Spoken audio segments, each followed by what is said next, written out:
हमार YouTube channel NSP निराला music ला लाइक शेयर और सब्सक्राइब करे बर झन भुलाहू।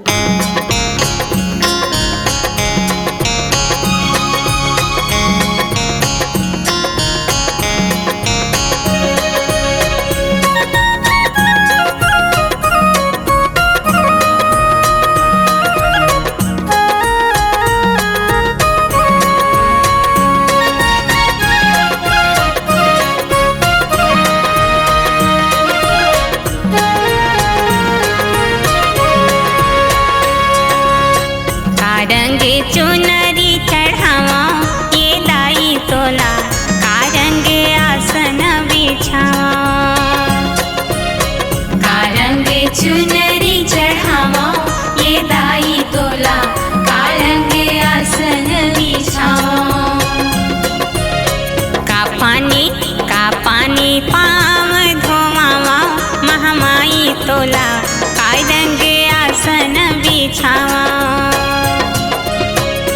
पानी पाव धोवावा, महामाई तोला, कारंगे आसन बिछावा।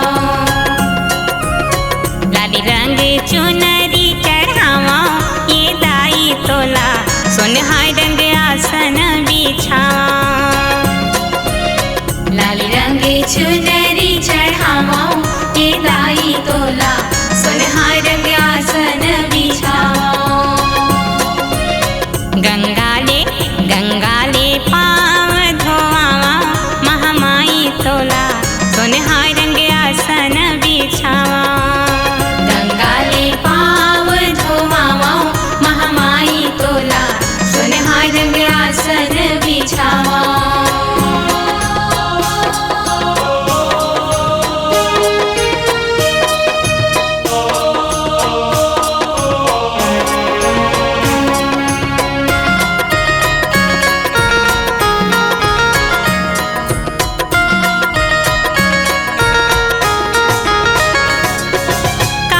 टिकली कहाँ के नथनी, कहाँ ले चूड़ी लावा, दाई कहाँ ले चूड़ी लावा। कहाँ के टिकली कहाँ के नथनी, कहाँ ले चूड़ी लावा, दाई कहाँ ले चूड़ी लावा। सूरज लोक के टिकलियो माता, चंद्र लोक के नथनी, दाई चंद्र लोक के नथनी। सूरज लोक के टिकलियो माता, चंद्र लोक के नथनी, दाई चंद्र लोक के नथनी। कैलाश ले चूड़ी ला मांगावा ये दाई तोला, कारंगे आसन बिछावा। कैलाश ले चूड़ी ला मांगावा ये दाई तोला, कारंगे आसन बिछावा।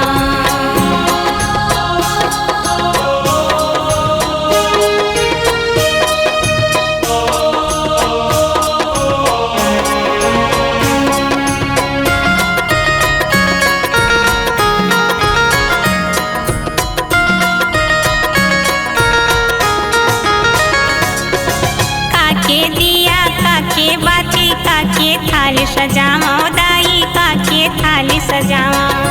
काके दिया काके बाती काके थाली सजावा, दाई काके थाली सजावा। माटी के दिया कपसा के बाती, कनक के थाली सजावा, दाई कनक के थाली सजावा। माटी के दिया कपसा के बाती, कनक के थाली सजावा, दाई कनक के थाली सजावा।